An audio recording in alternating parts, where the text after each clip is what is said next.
Assalamualaikum teman-teman. Gimana kabarnya hari ini? Waalaikumsalam. Oke, hari ini pembahasan materinya itu sejarah perekonomian Indonesia. Pertama-tama seperti biasa ya, kita akan pretest dulu ya. Jangan lupa dicatat ya soalnya.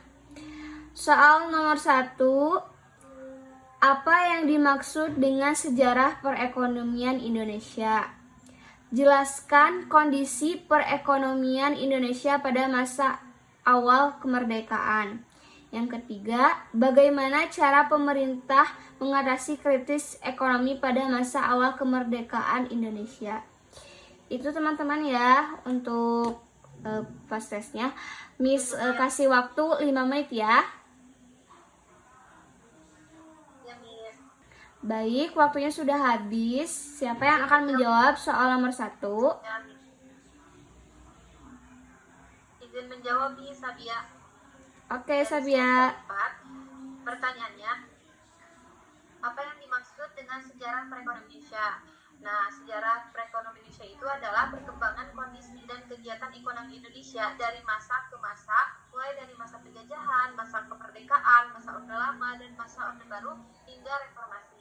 Nah, di sini juga menurut Sugiarto, di mana perekonomian Indonesia itu berkembang berdasarkan kondisi sosial masyarakat dan dipengaruhi oleh kebijakan pemerintah pada setiap periode sejarah. Seperti itu, Miss, jawaban dari saya. Oke, sangat bagus sekali ya jawabannya Sabia. Apakah yang lainnya ada yang ingin ditambahkan atau udah ya bagus atau gimana teman-teman? Oke, selanjutnya untuk soal nomor 2, silahkan siapa yang menjawab? Miss. Oke. Izin menjawab pertanyaan nomor 2. Pertanyaannya, Siapa ya namanya? Perkenalkan dulu namanya ya.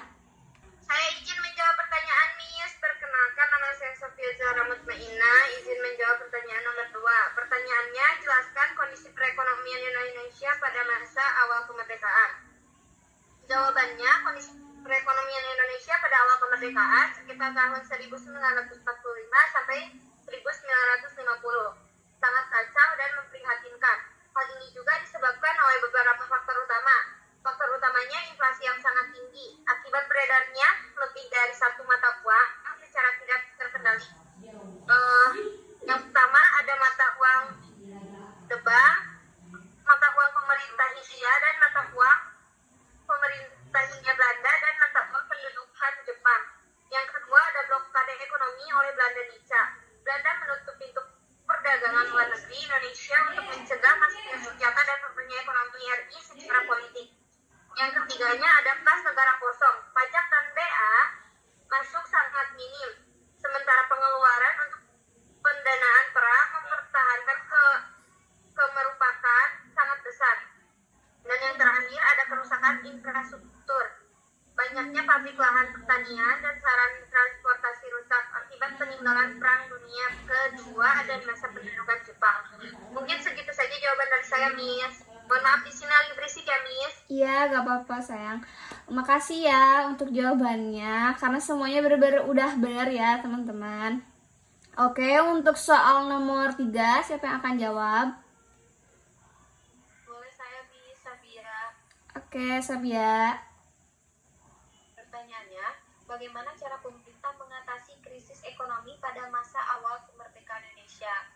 Nah, jadi pemerintah melakukan berbagai upaya seperti penerbitan ORI atau Orang Republik Indonesia, terus juga mengadakan pinjaman nasional, melakukan diplomasi perdagangan, dan menyusun perencanaan ekonomi nasional. Nah, ini juga saya kutip dari perkataan Sumitro Jojo Hadikusumo, di mana kebijakan ekonomi pada masa awal kemerdekaan perlu difokuskan pada pembangunan ekonomi nasional dan penguatan produksi dalam negeri agar Indonesia tidak bergantung pada negara lain. Seperti itu, Miss. Oke, sangat bagus sekali ya jawaban dari Sabia. Oke, kalian sebutkan berapa kalian benarnya. Setia 3, Miss. Oke, Sofia 3. Lanjut. Siapa lagi? Ya, 3 Miss. Oke, Sabia 3 juga ya. Ya, 3 Oke. Miss. Udah Miss, udah catat. Oke, di sini kita lihat ada mind mapping ya. Kalian sudah lihat ini judulnya Sejarah Perekonomian Indonesia. Perjalanan ekonomi bangsa dari masa ke masa. Bisa dilihat ya dari pengertiannya, dari masa penjajahannya, itu bisa dilihat sama teman-teman, oke? Oke, kita langsung aja ya pembahasan materinya. Oke, baik teman-teman. Di sini kita langsung aja pembahasan materinya, Sejarah Perekonomian Indonesia. Perjalanan ekonomi bangsa dari masa ke masa. Pengertian sejarah perekonomian Indonesia yaitu sejarah perekonomian Indonesia adalah penjalanan perkembangan sistem ekonomi dari masa penjajahan hingga era modern. Mempelajarinya membantu kita memahami perkembangan dan mengevaluasi kebijakan ekonomi.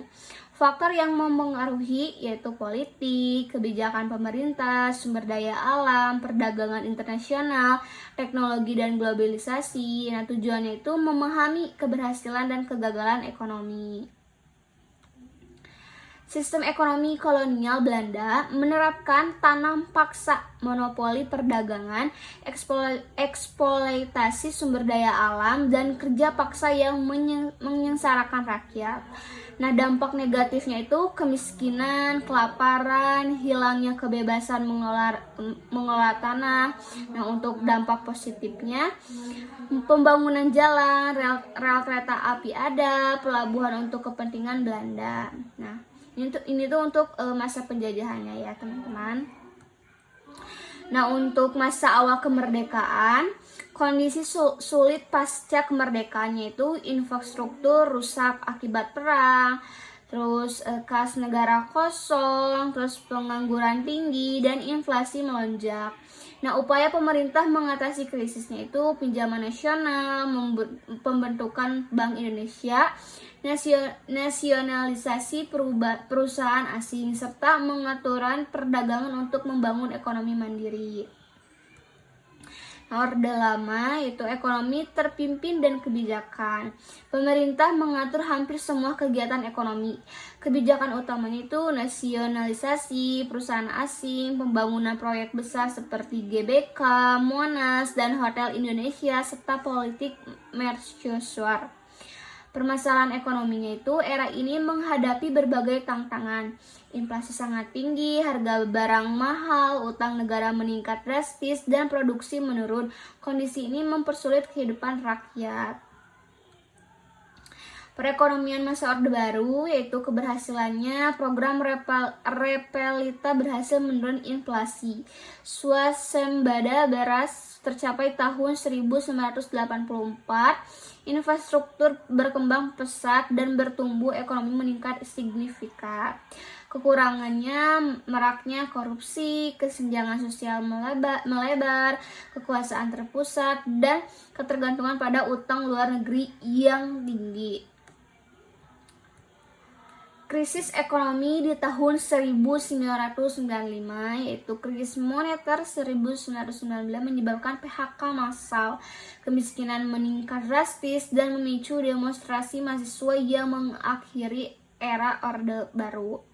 Nah, di sini kita bisa dilihat untuk 25% itu perbankan lemah, terus jatuhnya krisis moneter, dan terus utang luar negeri sampai 35%. Nah, lanjut. Reformasi, perubahan besar pasca tahun 1995 itu sistem ekonomi terbuka, demokrasi, transparansi, dan otonomi daerah membuka era baru Indonesia. Perkembangan pesat itu di e-commerce berkembang, startup digital bermunculan, industri kreatif tumbuh, UMKM didukung pemerintah. Tantangannya itu pengangguran, ketimpangan, dan persaingan global. Faktor pengaruhnya tuh faktor internal, sumber daya alam, minyak, gas, batu bara, pertanian, dan kekayaan laut. Sumber daya manusianya itu pendidikan dan keterampilan tenaga kerja. Untuk kebijakan pemerintahnya pajak, subsidi, dan regulasi investasi. Untuk faktor eksternalnya kondisi ekonomi dunia, yaitu resesi atau pertumbuhan global mempengaruhi ekspor impor. Nah, untuk nilai tukar rupiahnya fluktual mata uang berdampak pada harga barang. Nah, untuk globalisasinya persaingan dan peluang pasar internasional. Nah, jadi kesimpulannya tuh ya teman-teman, mari kita belajar dari sejarah untuk masa depan ekonomi Indonesia yang lebih baik ya teman-teman. Untuk materi yang saya sampaikan bisa kalian pahami.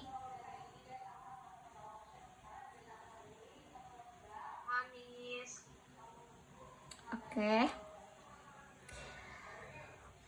Izin bertanya. Boleh.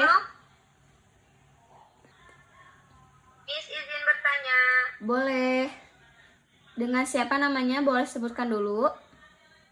Zahra Mutmainah dari semester 4.